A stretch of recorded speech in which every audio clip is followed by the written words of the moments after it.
Welcome back.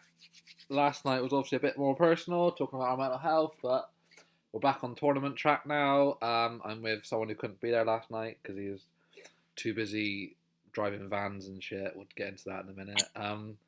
But yes, I'm with Mr. Chug, who is taken back up his role as 40% CEO alongside Jamie Brookin and a small part of Sam Grayson. So we're just gonna have a chit chat, a little back to back interview. We're just gonna see how we're halfway through this tournament now. What tournament? It's the Super League Cup. We have named it. It's where we've all been given a league, and we had to choose one player from each team in that league.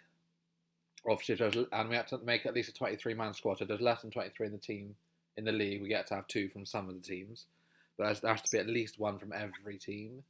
And then based on people's sort of general FIFA ability, some people have a cap on the players they're allowed to choose. I got no cap at all, and Chug, did you have a 75? Was it or 74? 76. 76. You had a 76 cap. So, firstly, how do you think it has gone so far? We're halfway through. People seem to have jumped on board with this idea that we've done the whole cap in and picking a player from each team. And there's been a few surprises along the way of people who have set their own rules as well, which I'm sure we'll get into. Yeah. So how do you think it's gone so far, back in the CEO's seat? From a CEO's perspective, I think it's gone pretty well so far. I think everybody's enjoying the tournament. Somehow we still sort of managed to keep it fresh. 8 tournaments in, which don't know how we're doing. That's partly to do with all of us just coming up with new ideas all the time. But yeah, it's been a bit ups and downs. We obviously started with Pedrinho, and then it's been more on the up since then, which I'm happy with. The CEOs, myself and Jamie, have been working well. You said Sam's a small part of it, but he's a very influential character in the boardroom. Yeah. He likes to throw his 12.5 around and really get stuck in there with ideas and opinions. So he's been doing well as well in that role. Is he stepping over his 12.5% at times? Do you have to really back him? Oh yeah, totally. Yeah, he steps well over it. Yeah. Steps all over Jamie. But to be fair, Jamie would admit himself, his role is more the sort of like day-to-day organisation, and he does do that really well. Something that me and Sam don't do so well. But in terms of sort of opinions and how things are going to go and sort of January setups, he has been very influential in all of that. Obviously, Sam's also taken over the stats, which were originally set up by you way back in was it tournament 2? Did we start doing stats, or did we do it from the off? I can't remember now.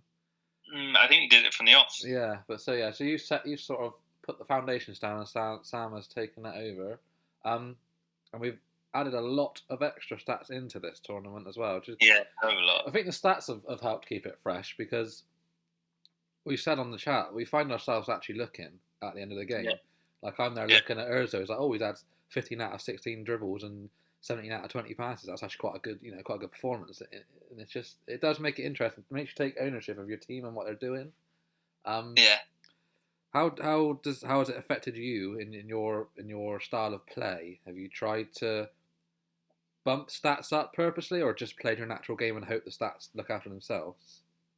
No, this is something that I looked at uni actually, about how sort of players react to stats, and you often find sort of like CDMs that they're on sort of 190% pass accuracy, but then they don't actually do anything with it. Yeah. So they go left, right, back and forth.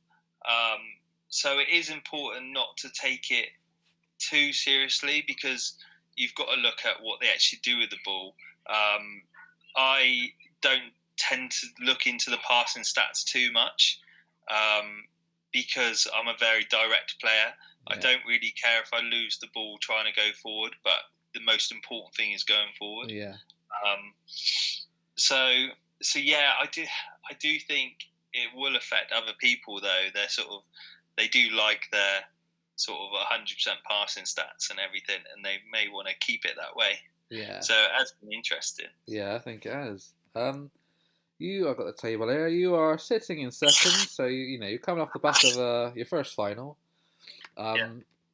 You're now sitting in second with 4 wins and a loss, 15 goals scored and 7 conceded. I'm not sure what the home and away breakdown is. We haven't got that this time on this table, but last time your away form was incredible. Yeah. How do you summarise your halfway point of the season then?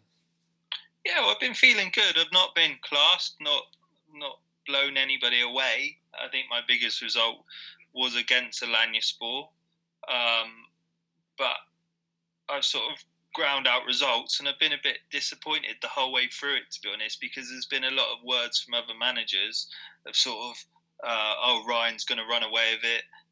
This one's Ryan's in the bag, but I'm still sitting up there in second, only 1 loss behind him, and I've just beat him in the women's tournament, so I don't see why I can't go beat him in the club tournament. It seems like we love an underdog as British people anyway, and obviously Ryan hasn't really done much since his Italy win. He's been there, but he's not ever pushed on. Which obviously was the criticism you got in the last tournament. You're always there, but never were. And then obviously you did get to the final, so you've now hit that. So again, at the start of the tournament, we had a bit of debate about a certain player that, and you were willing to sack off your CEO duties for this player. And it's come to light now that you've actually lost him in the January window. Yeah. So, how much of an effect on your morale, your team, is that going to be to lose that player that you fought so hard for? I did fight hard for him, but in my eyes, it was more the principle over the player specific.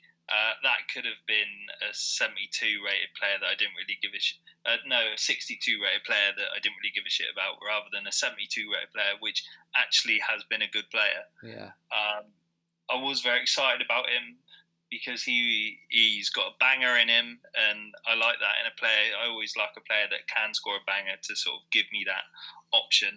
Rodney's come to joy.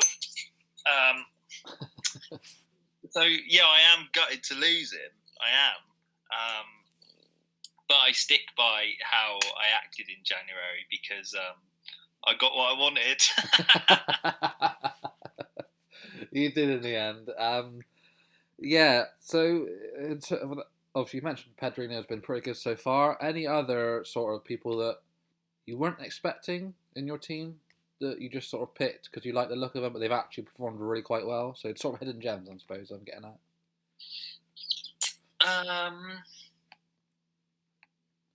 Sort of the ones I thought might perform have performed. I really hoped for Ryan Gold to perform, the Scottish Messi, and he has sort of done his bit. There's none that really. Oh yeah, Muslim Beard, Constantina. Yeah. He's done really well, and actually my worst rated player, but I think he is going to sort of play in the big games for me now because he's so influential. Yeah. Looking forward then, what's going to be the target? Are you obviously this tournament first place goes straight through, and sixth place goes straight out. We're not being kind to everyone this time as we have been every single time. So are you gunning for that first place? You using the fact that everyone is given already basically written Ryan on the trophy? Is that motivation for you to just prove everyone wrong and come first, or are you just gonna sit second, work your way through, and build up to it? We're going to take every game by it comes, but we do want first place. If it carries on like this, it is going to be a huge game against Ryan when I play him. But I think we'll take every game as it comes because there's players in this tournament that could throw it out there come any time. sort of Sam's been. He's not really been cooking, but he's got it in him to throw out a roast like just at any time. Yeah. And so he could beat one of us. Jamie might eventually work out how to play with his team. Yourself and Lucas can do it.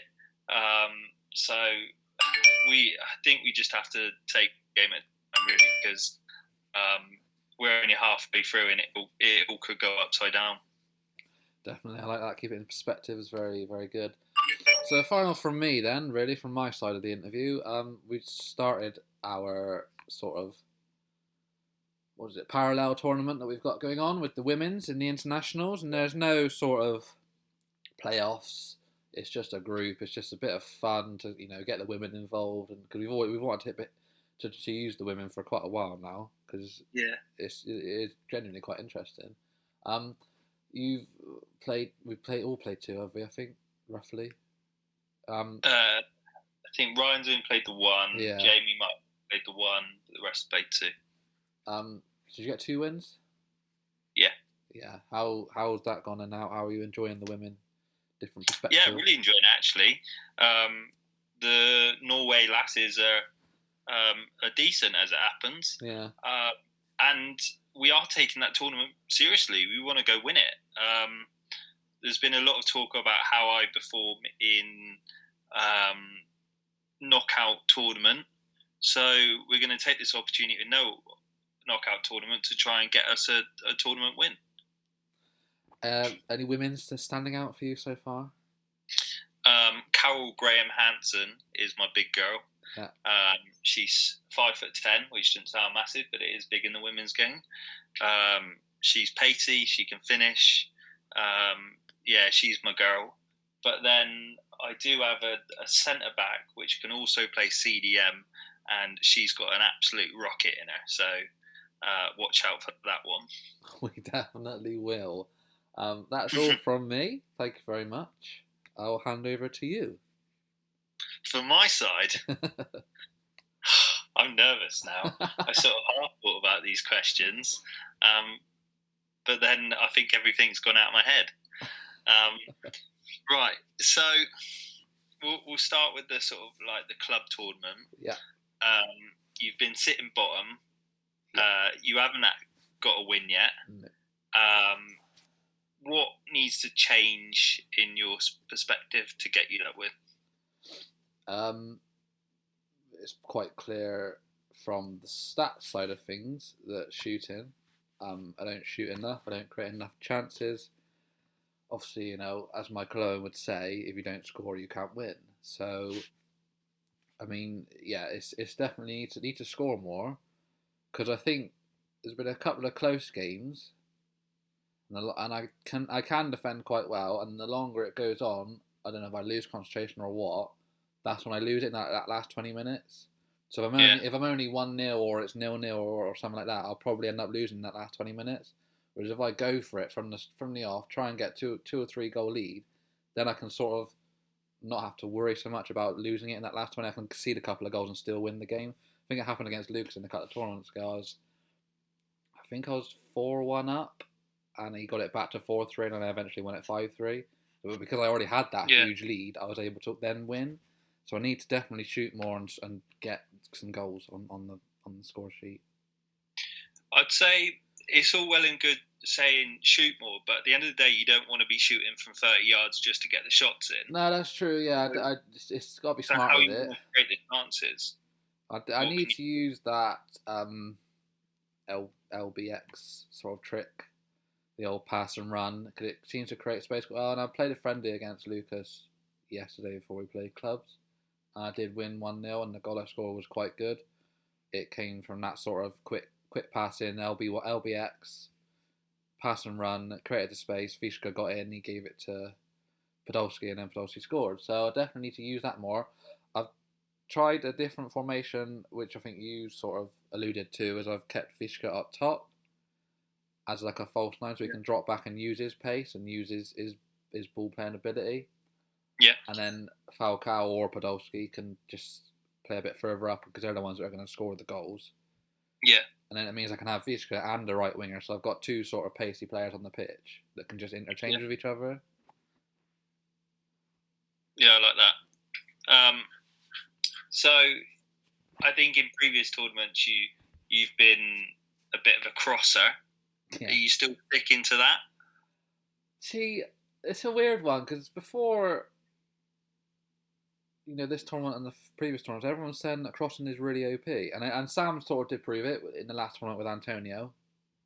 A lot of corners, a lot of crossing, he did score a lot of goals, but I've not got the team for that. In all honesty, Falcao's quite small, but obviously he's quite small. They're not really, goals famous for scoring with their head. They're definitely feet players, and yeah. I mean, from corners, I've got Vida, who's a bit of a beast. So I don't know. Really, it's not something I'm trying not to do it because I've done it every single tournament, and players are starting, like yourself and Ryan, definitely are starting to play against the opponent they're playing now, tactic wise. Yeah. So I know Ryan has always been my Achilles heel because he just knows how I play, and he always blocks the passing lanes and he cuts out where he knows basically I'm going to pass it, and even I know I'm going to pass it there, and I still don't change my mind. I just do it because Ryan's definitely in my head definitely at times. So I'm trying not to do the crossing games. I want a different style of play to add. I don't want to be too predictable. With that in mind, could you perhaps, if somebody's doing that against you, because I like to do that against you, is try and cut that passing lanes, and maybe might not go for the tackle, could you perhaps keep the ball at the player's feet in that instance and wait for a different man to show up? It's definitely something I need to bring into my game. But I guess being one of the lower ability FIFA players, just being on the ball is I don't really like possession. I just don't know what to do with it. After a while, I'm like, I don't know what to fucking do, and I just do a stupid pass, and then I lose the ball, they go through and score. So I don't know. I just need to try it and have the confidence to just keep the ball. If I got to go backwards, I'll go backwards with it and start again. But as long as I've got the ball, they can't score. Another Michael Owen classic. Yeah. I think maybe just try keep the ball at the Bears' feet, and then when that opportunity to go into the number 9 comes up, get it, wrap it in 1-2, and then go off. Try and move quicker rather than I guess more passes gives you more opportunity to get it intercepted. Yeah, I think that's true. I'm definitely going to bring that into the next one because I think I've got Sam next again. And he's definitely someone who's there for the taking at the moment. Like you say, he's not firing really. I don't know what it is, but he's not quite on it at the moment. So he's there for the taking. So that could be a game's target. Yeah, definitely. So I want to ask a question on a bit more of a personal level. So you sort of said to me privately the other day that these tournaments are nice because we all just are who we are and sort of brings us closer.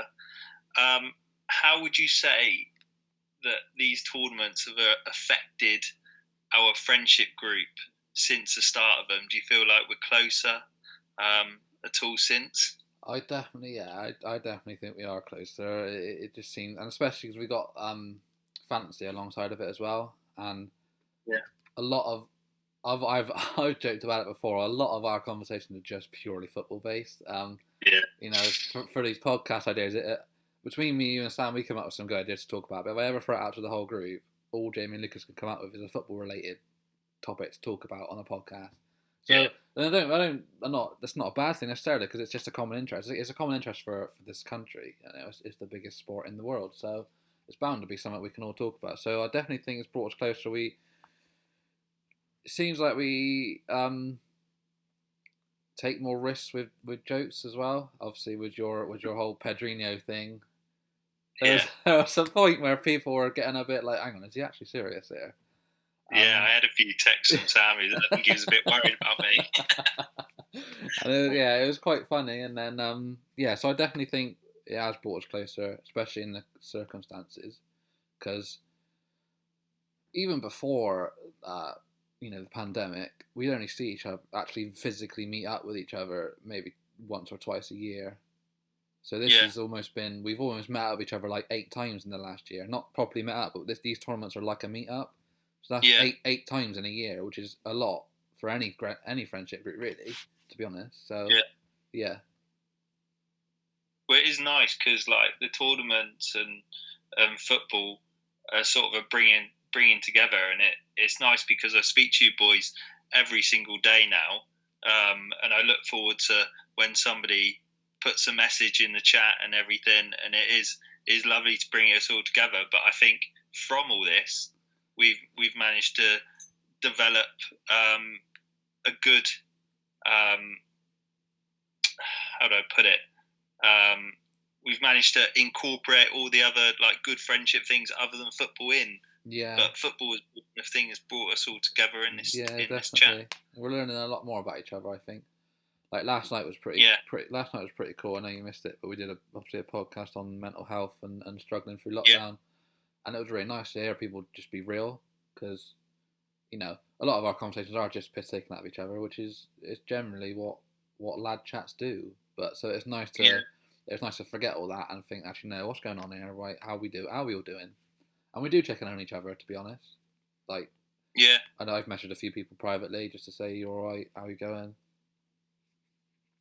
Yeah, I don't know if we necessarily would have done that as much before, sort of like just out of uni. Yeah.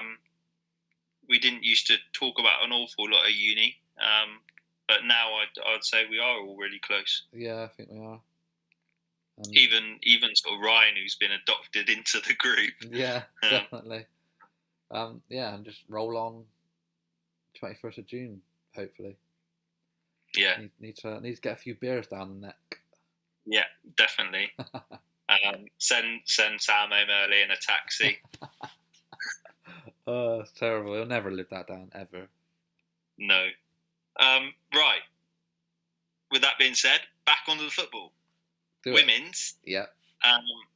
How's it looking? You had a tough start, but you've got a good team. How are you feeling about the rest of the tournament?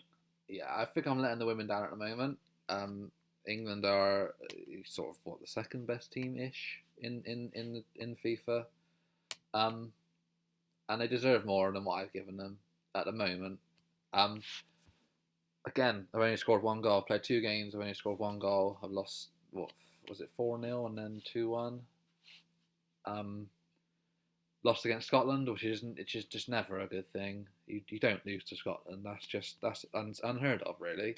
That's one of the written laws of football. As an English football player, you do not lose to Scotland. So, no.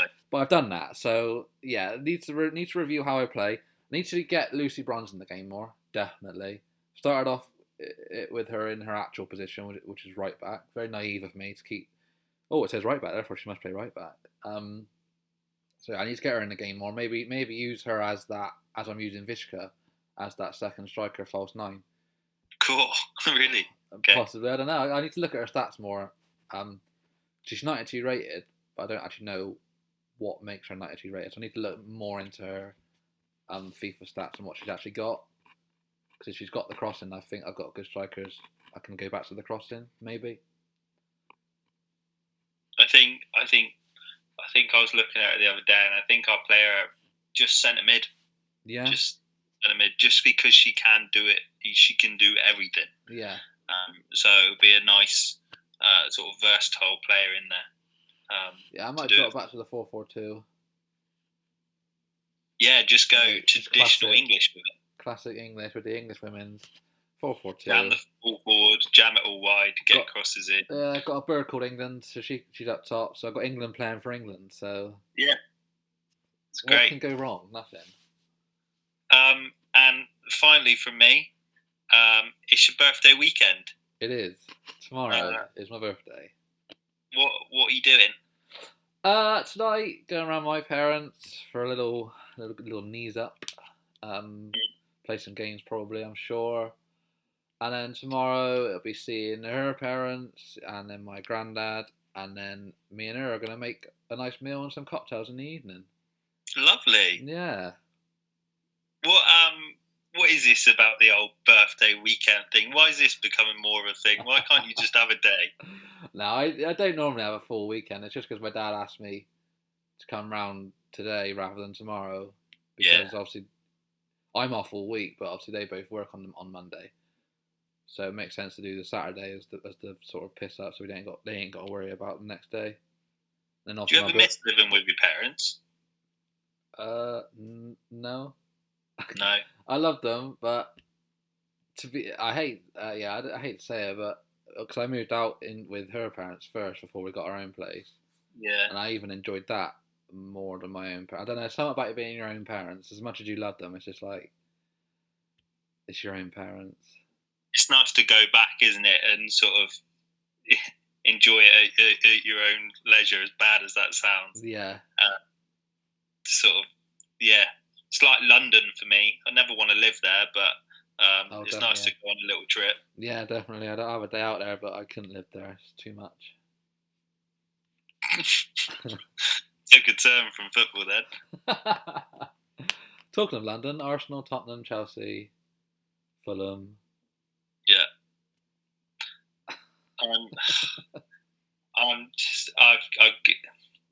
I don't want to watch today after last week's fantasy performance. Yeah. Just left me fuming. With it all, sort of last 5 weeks of fantasy league. We haven't really talked about that on the podcast, but I've just been getting annoyed with it. So I think today I'm gonna go away and do stuff on the van or something, and not really look at the scores. Yeah, Sam get annoyed if I watch games. Sam said the same. He's like, I think Lucas said it as well. We're watching games purely to watch our fantasy football players. Yeah, and we're forgetting that it's just a football game we can just watch and enjoy. And it's just what's most annoying is that Jamie wasn't really that keen, and we were joking at the start that he'd only focus for 3 weeks and then he'd piss off for the rest of the season, and now he's like fucking top and quite. Yeah, fair play to him, because he has done well, but then equally I find him a jammy smug bastard, and he knows it. He gets jammy every week. He got a decent score in his double game week. He did well to bring his Tottenham players in, but he equally makes like a load of mistakes. Like, he took a -4 to bring Coleman in, who didn't even play, and didn't take out Grealish, who he knew was injured. And then I'm like, you've just messed up your bench boost, and you've still got this many points. Yeah, so he's getting lucky in that when he has a shit week, everyone else seems to have a shit week. Yeah, like obviously I've been over 100 points twice now, but the first time I think he got like 98, so he was still pretty close to me, and then this time he got more than me. So the 2 times I've had the highest, what would be the highest points, he's either been close or beat me. Whereas if he had only got 60, 70 points, that'd be 50 points I'd have gained on him there, which is a lot for 1 week. It's what I think I need 20 points more than him for the rest of the season, which is not going to happen. I don't think. Might do. I'm really hoping after your Jesse Lingard captain pick that brings a haul today. I like it. Yeah, you're all talking about these big players, these big boys: Salah, De Bruyne, Son, Kane. I'm like, no, Jay Lings. Yeah, well, when you're at the bottom and you're in a league, then you need to get those differential picks to shoot you back up. I just thought he's playing Leeds and it's at home, and a game against Leeds can literally it can go anyway.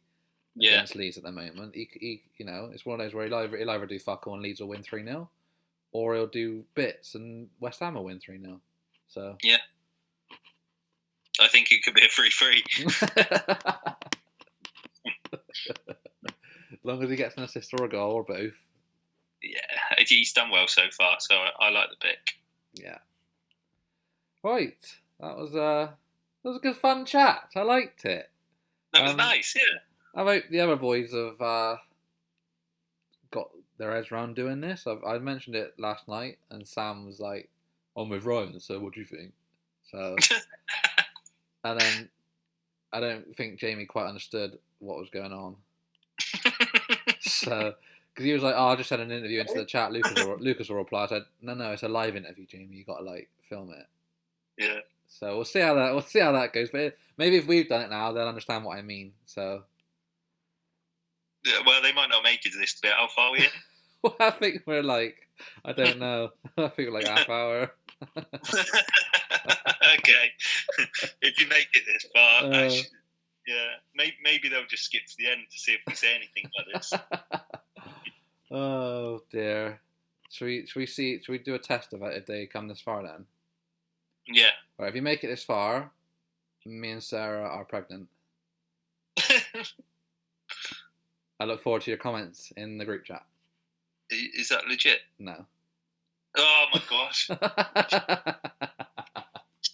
I'm just saying they make it this far and they can tell me about it. Okay. All right. Goodbye again. Wait, See you very okay. what? If you make it this far, I'm pregnant and Ridley's not the mother.